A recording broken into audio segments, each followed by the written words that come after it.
ఎస్తేరు గ్రంథము 3వ అధ్యాయము. ఈ సంగతులైన తరువాత రాజైన అహష్వేరోషు హమ్మెదాతా కుమారుడును అగాగీయుడు నగు హామానును గనపరచి వాని హెచ్చించి వాని పీఠమును తన దగ్గరనున్న అధిపతులందరికంటే ఎత్తుగా నుంచెను. కాబట్టి రాజు గుమ్మముననున్న రాజసేవకులందరూ రాజాజ్ఞానుసారముగా మోకాళ్ళూని హామానునకు నమస్కరించిరి. మొర్దెకై వంగకయు నమస్కారము చేయకయు నుండగా రాజు గుమ్మముననున్న రాజసేవకులు, నీవు రాజాజ్ఞను ఎందుకు మీరుచున్నావని మొర్దెకైని అడిగిరి.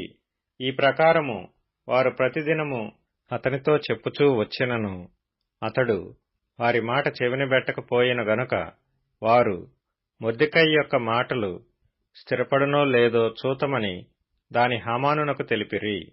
ఎలయనగా అతడు, నేను యూదుడను గనుక ఆ పని చేయజాలనని వారితో చెప్పియుండెను. మొర్దెకై వంగకయు నమస్కరింపకయు నుండుట హామాను చూచినప్పుడు బహుగా కోపించి, మొర్దెకై ప్రాణము మాత్రము తీయుట స్వల్పకార్యమని ఎంచి, మొర్దెకై యొక్క జనులు ఎవరైనది తెలుసుకొని అహష్వేరోషు యొక్క రాజ్యమందంతటా నుండు మొర్దెకై స్వజనులగు యూదులనందరినీ సంహరించుటకు ఆలోచించెను. రాజైన అహష్వేరోషు యొక్క ఏలుబడియందు 12వ సంవత్సరమున నీసాను మాసమున అనగా ప్రథమ మాసమున వారు హామాను ఎదుట పూరు అనగా చీటిని దినదినమునకు నెల నెలకును అదారు అను 12వ నెల వరకు వేయిచూ వచ్చిరి.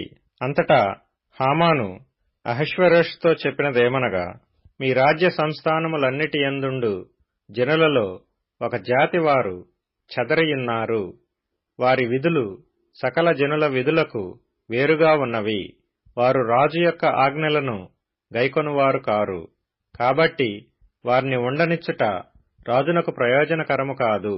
రాజునకు సమ్మతి అయితే వారు హతము చేయబడినట్లును నేను ఆ పని చేయువారికి 20,000 మణుగుల వెండిని రాజు యొక్క ఖజానాలో ఉంచుటకు తూచి అప్పగించున్నట్లును చట్టము పుట్టించుమనగా, రాజు తన చేతి ఉంగరము తీసి దానిని హమ్మెదాతా కుమారుడైన అగాగీయుడగు హామానునకిచ్చి, ఆ వెండి నీకియ్యబడియున్నది.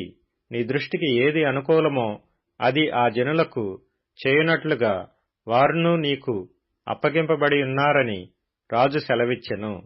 ఈ హామాను యూదులకు శత్రువు.